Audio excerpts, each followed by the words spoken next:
আমার লেখা শ্রুতি নাটক অহংকারের শিক্ষা।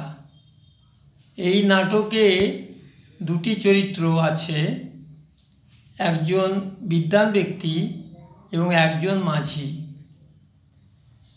আমি মাঝির চরিত্রে এবং অভিষেক বিদ্বান ব্যক্তির চরিত্রে অভিনয় করে শোনাচ্ছে। শুরু করছি অহংকারের শিক্ষা।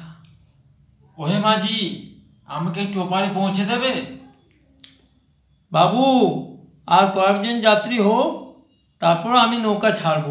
আমার খুব তাড়া আছে, আমাকে এক্ষুনি পৌঁছে দিতে হবে। বাবু, আপনাকে একা পৌঁছে দিলে আমার লোকসান হয়ে যাবে, ঘরে ছেলে বউ আছে।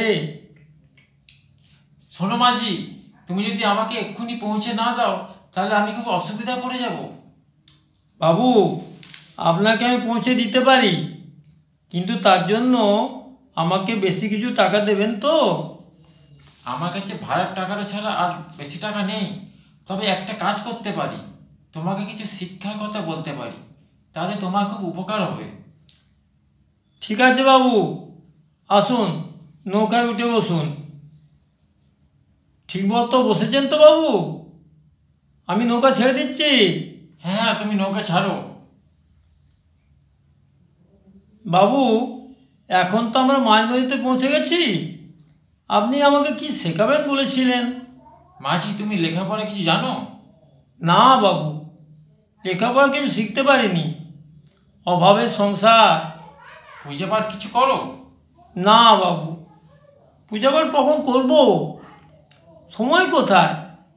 সেই সকালে বেরোই আর রাতে ফিরি। হিসাবপত্র করতে পারো? না বাবু। মাঝি, তুমি তো কিছুই শেখোনি, তোমার জীবন একেবারে বেকার। কি গো মাঝি, নৌকা এরকম দুলছে কেন? বাবু, নদীতে বান এসেছে, আমরা প্রায় তীরে পৌঁছে গেছি। ও মাঝি, নৌকা তো টাল খেয়ে গেছে। বাবু, নৌকা এখনই উঠে যাবে, আপনি জলে ঝাঁপ দিন, আমরা প্রায় তীরে পৌঁছে গেছি। মাঝি, আমি তো সাঁতার যাই না, ডুবে যাব। আর দেরি করবেন না বাবু, বাঁচতে চান তো জলে ঝাঁপ দিন। জলে ঝাঁপ তো দিলাম মাঝি, কিন্তু আমি তো ডুবে যাচ্ছি, আমাকে বাঁচাও। ঠিক আছে, আপনি আমার পিঠে চাপুন, কোনো চিন্তা নেই, আমি আপনাকে তীরে পৌঁছে দিচ্ছি। এই তো, আর একটু, এই তো তীরে পৌঁছে গেছি। মাঝি, আমি তোমার কাছে হেরে গেলাম, তুমি আমার জীবন বাঁচালে। আজ বুঝতে পারছি আমার এই শিক্ষার কোনো মূল্য নেই। নমস্কার।